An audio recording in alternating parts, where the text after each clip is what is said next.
Mark, you look like you were about to. Yeah, it was a tell. As a European, as a European, I am a European, European. actually. Oh, you are? Yeah, Oh. an Irish citizen. Yeah. So there you welcome. go. Welcome. Speaking as a European, I like.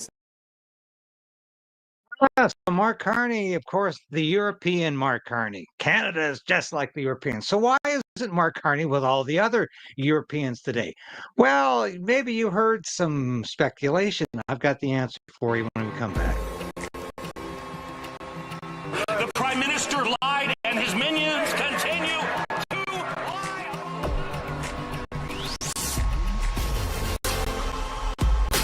We need political change. But we also need to resolve.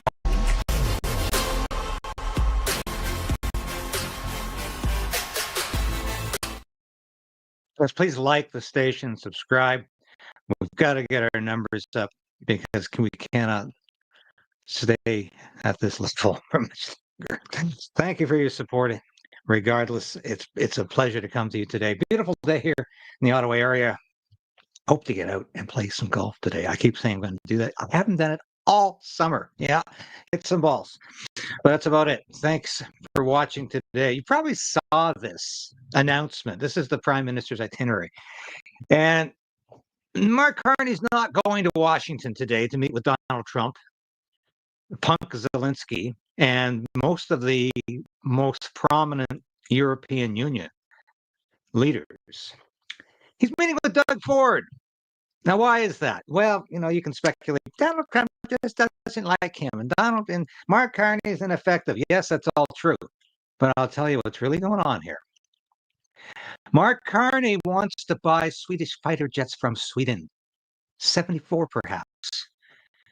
We've already bought 16 F-35s, and this is the jet fighter we need to buy because of interoperability with our primary allies, largely the United States. The United States Air Force flies the F-35. The United States Marines flies the F-35. The United States Navy flies the F-35. The Royal Air Force flies the F-35. The Royal Australian Air Force flies the F-35. So what? Canada's going to have 16 F-35 and 70 odd Swedish-built Gripens? This is stupidity. And of course, this has really peed off Donald Trump because he's saying, why are you guys doing this? And here it is. Canada and Sweden advance their collaboration. This is what's going on behind the scenes. And nobody else is reporting this in connection, in correlation to Carney not being at this meeting today. The Honourable Melanie Joly, Minister of Industry and Minister responsible for Canadian Economic Development of Quebec regions, will meet with Ebba Busch, Sweden's Deputy Prime Minister and Minister for Energy, Business and Industry in Stockholm to deepen Canadian-Sweden relationship. They will be joined by the Honourable Stephen Fuhr, Secretary of State Defence Procurement, and Pat Johnson. Is it Pat Johnson? Sweden's Minister of Defence. Sorry. That's what's going on here. And this is why this is important.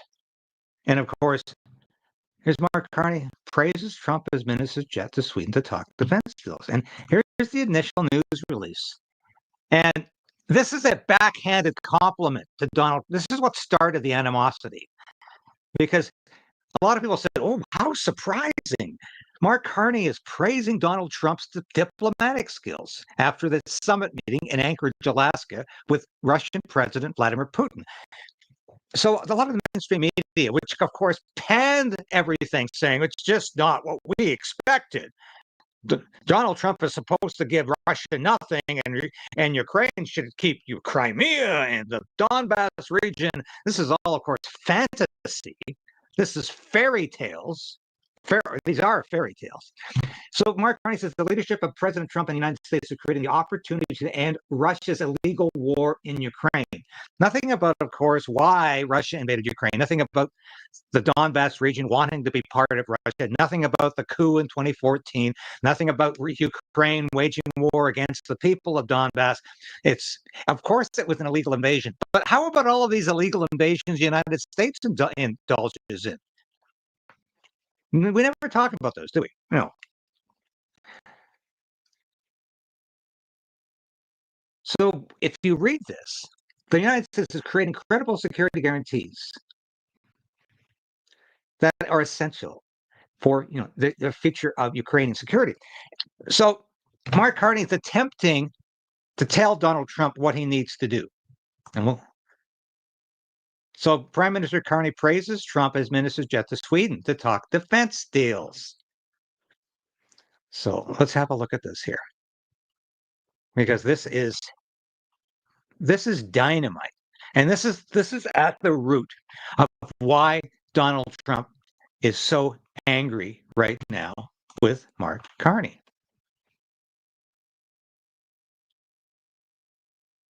Share the screen. Prime Minister Mark Carney issued an unusual statement Saturday. Here's we just love Donald Trump. We love his diplomatic skills. It's a backhanded compliment.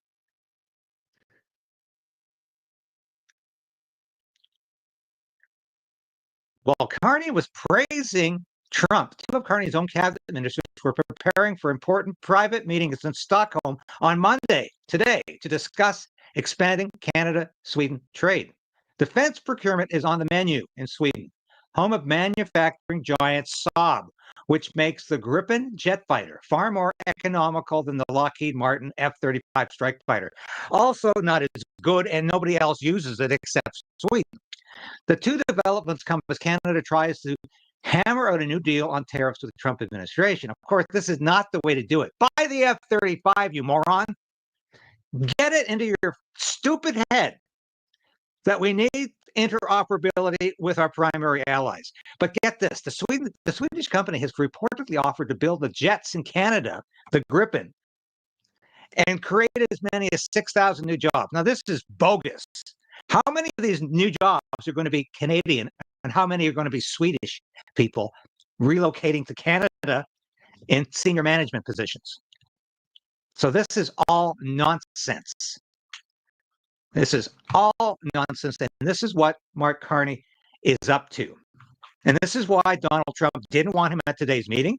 And once again, Mark Carney's sabotaging every opportunity he has to hammer out a trade deal with Donald Trump. But that's what this guy's about. That is what this guy is about. He never seems to get it. So what's happening? Carney welcomes European leaders joining Ukraine's Zelensky for Trump meeting. So Carney had a virtual meeting with Zelensky yesterday and has promised more billions of dollars to Ukraine. This is a sinking ship. Ukraine will not be around much longer in its current form. Zelensky will either be deposed, assassinated perhaps, or simply disappear to one of his villas that he has bought with your money or U.S. money. That's a good possibility. He has been pocketing billions of dollars of cash, as have other corrupt Ukrainian leaders. And Carney can't give them enough, even though it's not only a black hole, it's not only a bottomless pit. This money is being stolen by the corrupt Ukrainian political leadership. And Zelensky won't admit. I think he realizes his days are finished. His days are numbered. If he doesn't get out of the country, other, perhaps worse things will befall him. And he's probably at least smart enough to know that.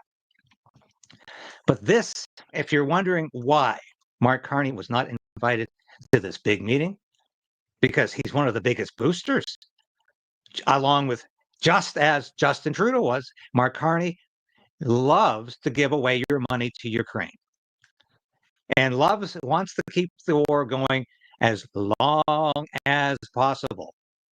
Now, why? Here's the U.S. ambassador to Canada explaining why Canada should not go and buy the Swedish Gripen fighter jet and should fulfill the rest of its orders for the F-35 Joint Strike Fighter. The military alliance, which has worked so successfully for 40 to 50 years. We are thrilled that that the Canadians are, signed on to the NATO agreement to move to 5%. It looks like Canada by the end of this year may be spending at a 2% rate, which is a number that was agreed on way back in 2014. But we're very thankful and appreciative of the moves that the Carney government is making in that area. But at the same time, we get mixed signals. You're buying 16 F-35s? Great. The other 72 have been put on hold, maybe canceled. Really don't know what the status of the next 72 are. Bottom line is Canada can't afford two different fighters. An F-35. I mean, maintaining any particular kind of aircraft is very expensive. Having two different versions basically filling the same niche in your defense portfolio gets to be very expensive. These are all things that, have to be worked through as we move.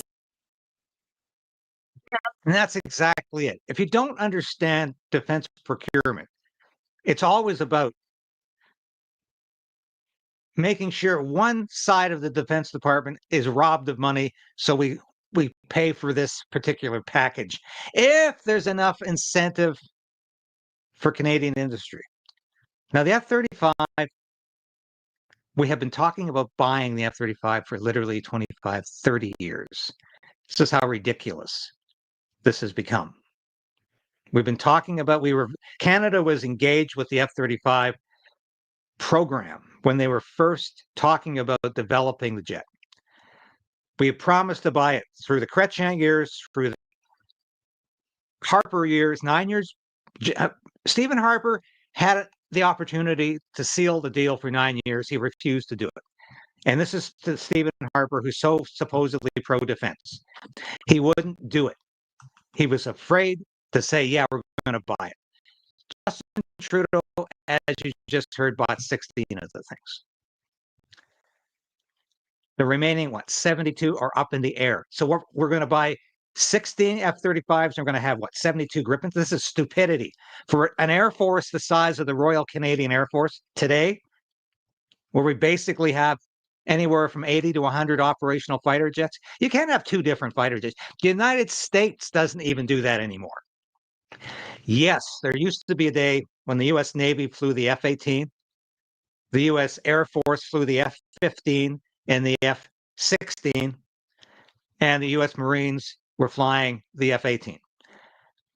Doesn't happen like that anymore. Every service in the United States that flies aircraft, flies fighter jets, and that includes the U.S. Marines, the U.S. Navy, and the U.S. Air Force.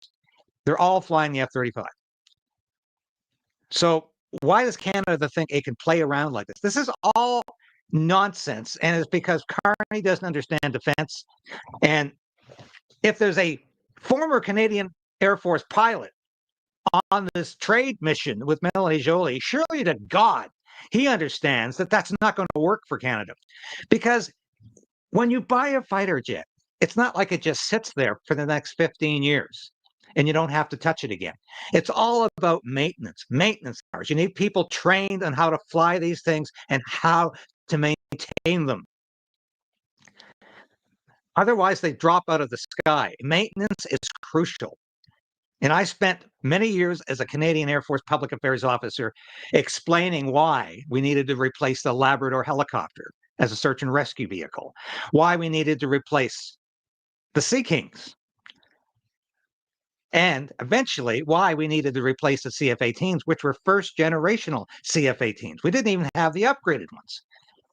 So for God's sake, give your head a shake, Marxist Carney, and your other people in this cabinet that don't seem to understand the common sense here. We need to buy the F-35. It's that simple. I am going to try to get the ambassador to the U.S. on the show this week to discuss this, because I think this is a crucial issue. We've got to move beyond, well, we can get them cheaper from Sweden. Yeah, in the end, they're not going to be cheaper. In the end, we're going to be paying a lot more for maintenance, and we're going to be paying a lot more to keep these aircraft flying. And people are going to be laughing at an Air Force the size of Canada's flying two different fighter jets. It's just improbable. In fact, it's impossible. But anything with the Mark Carney government can happen. And this, of course, is exactly what bothers me. Now, I want to move to my good friend Danielle Smith, who I hope to have on the show this week. And I want to thank Antonio Tweets for finding this video, because this is really good stuff. And I really enjoyed watching this. But here's why do I think Danielle Smith is the leader of principled conservatism in this country today? Because she's got guts.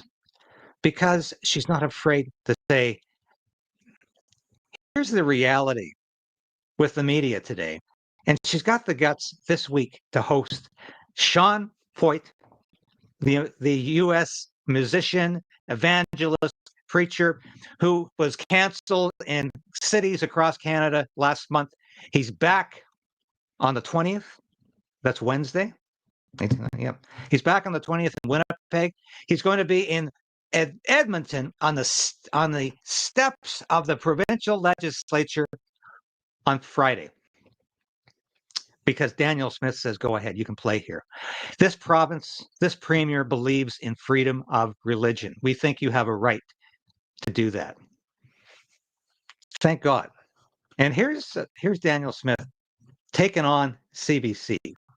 I just love it. Do you believe the institutions of this country, the courts, the media, the public service, do they lean liberal and against conservatives, generally speaking? Well, I think CBC just demonstrated that in Space. They just had a major broadcaster quit with exactly that same Travis Denraj, I think. Yeah, that's the allegation.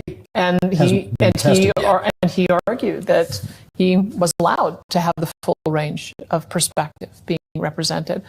We just had that happen recently with CBC. In fact, I talked to my housing minister about it. One of the reporters was asking him about some of our stats, and we know that she contacted 12 people about our change in policy, didn't quote any of them because they agreed with us, and she went out of province to quote somebody who would criticize us. So I see that over and over and over again. So I think part of the reason why the decline in the mainstream media and the rise of alternative media is because for some reason they decided they didn't want conservative voices, didn't want conservative. And they don't have any today. And that's I think something that Danielle Smith realizes, and most of you watching this broadcast today realize that. Wanted to show you this clip from Global News. Sorry, I forgot. But this cements what I've been saying about Mark Carney is two-faced. He's double dealing with Donald Trump again, and he's going to sow the seeds of his own self-destruction. He's going to reap the consequences. He's going to reap the whirlwind for what he's doing here. Carney is praising what he calls an openness by the U.S. to provide security guarantees to Ukraine without clarifying what those could be. In a statement, Carney said robust and credible security guarantees are essential to any just and lasting peace between Russia and Ukraine. No deal was struck yesterday when U.S. President Donald Trump met Russian President Vladimir Putin in Alaska. But we are learning more about what did happen between the two leaders and what might happen next. Candace Cole reports.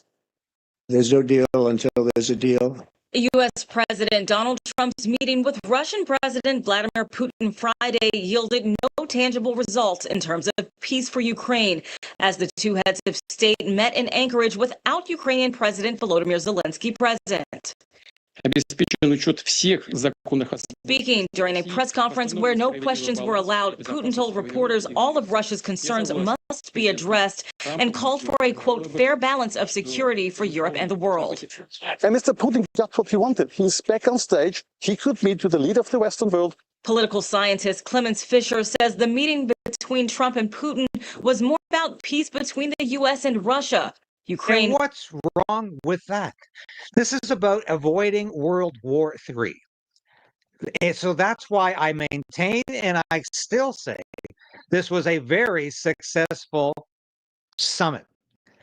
Because when you get these two world leaders talking, the potential for nuclear war is decreasing. It's lessening. The tensions are decreasing. And that's a great thing. Now, does Ukraine really think it's going to keep Crimea? I mean, they're delusional if they think so.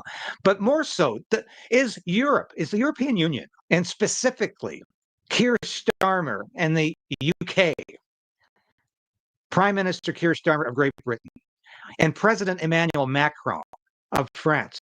Do these bozos really think they're going to get into a war with Russia so that Ukraine can keep Crimea or keep the Donbass region of Ukraine? Do they really think they're going to do that? Because as I've said repeatedly, the United Kingdom cannot even defend itself. It doesn't even own its own nuclear weapons. Are they prepared to start a nuclear war over Ukraine? I don't think so. I think this is a bluff.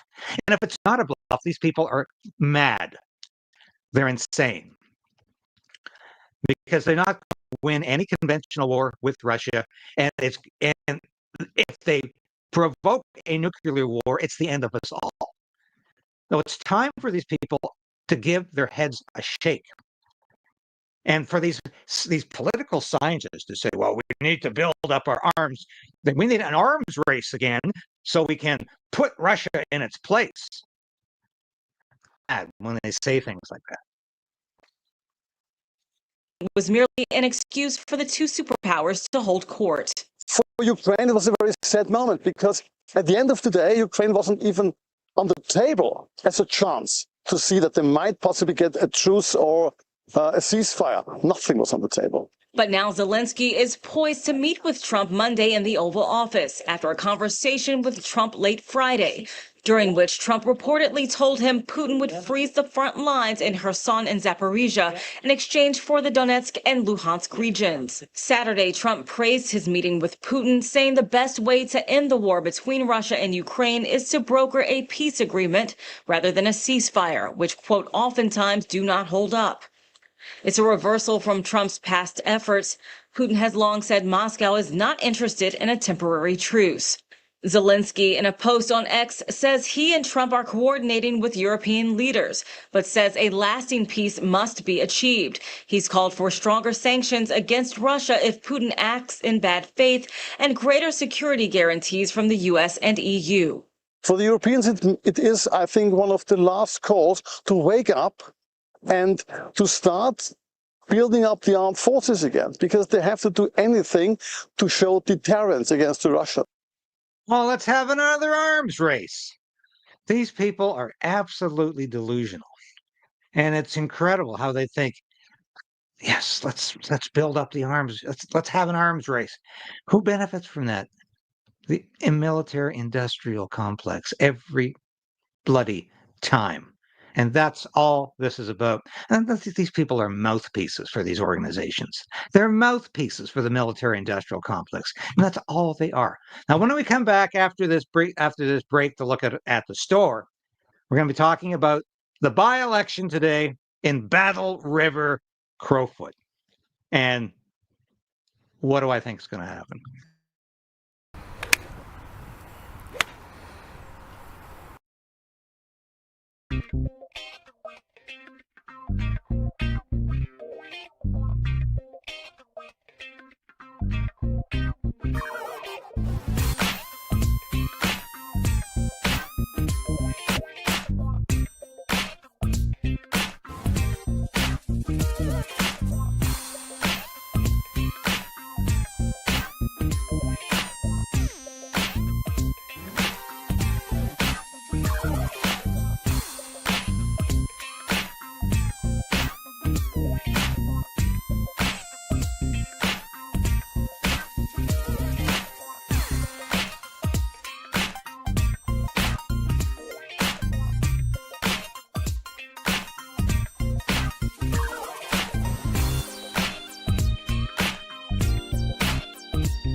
Yes, please have a look at the store. I think we've got some great material there. I'm very proud of it.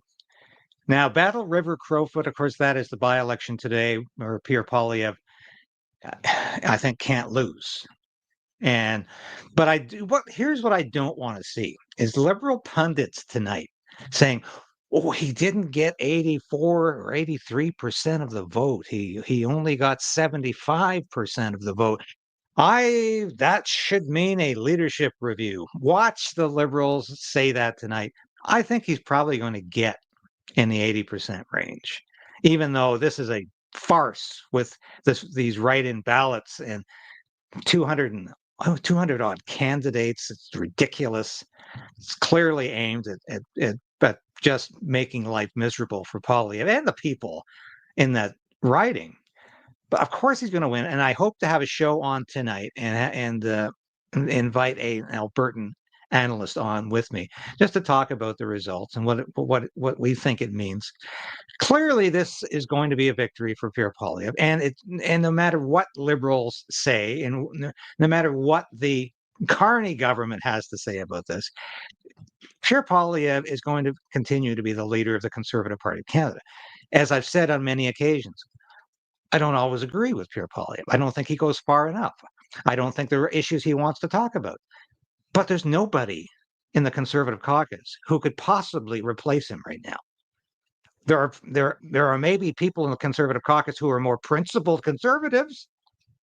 I think of Jamil Javani, for instance. But people who are just elected a year ago are not going to be the leader of the party. Pierre Poilievre has been there for 21 years, and nobody is going to take his leadership away if he doesn't get 85% of the vote today. So he's going to go back in the House of Commons. He's an effective speaker. He's an effective debater in the House of Commons, and that's one of Pierre Poilievre's strong points. Maybe because that's the only job he's ever known as an adult, and that's very true. He's been in the House of Commons his entire adult life, and that's what he does. And it's very true that a lot of people in that riding are going to feel one of two things. Hey, it's great we've got the official opposition as our MP. Other people are going to say, unfortunately, the official opposition leader is far too focused on national issues and not the constituency. So it's a win-lose situation, but Pierre Poilievre is going to win. Here's the CBC report. I think it's basically not bad for the CBC. Voters in the Alberta riding of Battle River-Crowfoot head to the polls tomorrow in a closely watched by-election. That is where Conservative leader Pierre Poilievre is running after losing his Ottawa area seat in the last federal election. The riding is seen as one of the safest Conservative seats in the country. A record 214 candidates are on the ballot, but a large number of those are part of the longest ballot committee, a protest group calling for changes to Canada's electoral system. For more on tomorrow's by-election and what we could expect to see and what it'll mean when the House of Commons gets back, we're joined by my friend Kathleen Petty. She hosts the radio show Alberta at noon and the podcast West of Centre on CBC, and she's in Calgary. Hey, Kathleen. Hey there, Eli. Good to see you. Nice to see you. So this riding is the safest of safe Conservative seats. Is this kind of a fait accompli for Pierre Poilievre? Look, Eli, I don't know anyone who suggests that we should all be sitting on the edge of our seat, waiting to see if he's going to win this. I mean, I'm not into the prediction game, but I don't know anyone who seriously thinks he's under any threat. I think what the focus is going to be is what share he gets. And has been pointed out, generally speaking, Conservative candidates garner somewhere in the 80s in terms of the vote share, occasionally a bit lower in 2021. The PC was actually a force, somewhat of a force in that riding, and so the vote share was about 71%.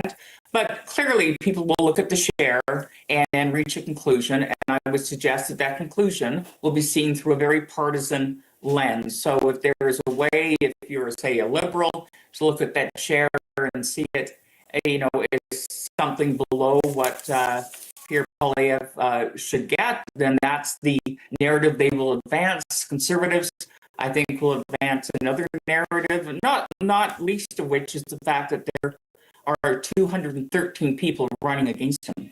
Right. Now, does the fact that... Now, of course, I've said repeatedly, this is a farce. 213 people running. Again, 214 total candidates in this riding. This has nothing to do with making a constructive statement about how Canadian politics should be run or how elections should be run. This is just clearly nuisance. Poilievre chose this riding, one of, if not the safest seat for Conservatives in the country. Do you think it changes the way Canadians see him? Does it change kind of the appeal he may or may not have right now? I think people probably reached that conclusion initially when it was decided this was the riding he would run in. Obviously, you want to run your leader in a riding that you know he's going to win. There is, as you point out, the specter of, wow, could you make it any easier? There was one riding that had a higher vote share, believe it or not, and that was Souris Moose Mountain in Saskatchewan, which was closer to 84%. That I didn't know. Thank you, Kathleen Petty, for pointing that out. Souris Moose Mountain. When I worked on the Hill, I knew the MP, the former MP from that riding, and one of my colleagues on the Hill worked for that MP. I won't give any names, and he was quite certain that when that MP decided to retire, he was basically going to hand the seat to him. In other words, he was going to endorse my friend and say, here's the person we should nominate to be the next MP. He never did that. and it never happened for him. And he was not very happy about that. But I had no idea that riding is probably the bigger conservative majority than the other one. That's incredible. But yeah, it doesn't get much safer than this. But honestly, I just think people will move on. Yeah. People will take a look at that vote share, and then he's going to hit the ground running, because he's essentially been, although he certainly has made statements and he's entered into the political conversation, he hasn't really had the impact, I think, that he would normally have if he was an elected MP and returning to the House as leader of the opposition, which as it stands right now, he's leader of the party, but not leader of the opposition. Kathleen, do you have any sense how locals feel about him in this election, other than the longest ballot committee and that push for electoral reform? Because I could see, on the one hand, well, now you have the leader of a political party representing your riding, and that's great, but others might see him as a bit of a carpetbagger. Well, Bonnie Critchley would be the one who has been the most vocal and has made that point. I don't know if this is a direct quote, but it's pretty close. She said he doesn't get. Well, I have to say this, but there's an irony here that nobody in the mainstream media has pointed out. Maybe somebody on YouTube has, I don't know. But people said that about Pierre Poilievre when he won as a conservative in Nepean. He was a carpetbagger because he hadn't spent a week in that riding. Well, maybe a week. But he had literally just arrived in Ottawa from Calgary. He had no history in Ottawa at all. And a lot of people said, hey, he's a carpetbagger. He's a parachute candidate. People said that 21 years ago when Pierre Poilievre first entered politics as a member of parliament. When he won that nomination in Nepean, a lot of people accused him of being a parachute candidate, which in fact he was. And but here he is again, going from Ottawa back to Calgary. So I think there's actually less there's less reason to call him a carpetbagger this time, because yes, he did grow up in Calgary. He did spend time in Calgary. He did work on campaigns in Calgary. So he does have some history there, but it's quite fascinating. A rat's backside about the people in that riding. In other words, this is just a vehicle back into the House of Commons. Obviously, he would push back against that. I think it's fair to note that he's been in the riding a lot. He's been going to a lot of events, talking to a lot of people. I mean, he is campaigning hard. He even participated, Eli, in a debate in Camrose not so long ago, which is not something we would normally expect from Pierre Poilievre, but he did that. People in the riding, CBC's been there, other news outlets have been there. They've talked to voters, and many of whom are voting for him. But even those who are not sort of acknowledge they expect him to win. And those who are understand that this is a vehicle back into the House. But I think largely conservatives are okay with that because they're conservatives. Exactly. I mean, what do you expect? You're going to run, you're the leader of your party in East Vancouver. I mean, how stupid do they think we are? Obviously, they're going to run him in a safe seat, and he's going to win. And he's going to win with over 80% of the vote. I predict right now, he's going to win with over 80% of the vote. It's going to be a resounding success for him. And I have to give him credit for the fact he took this by-election seriously.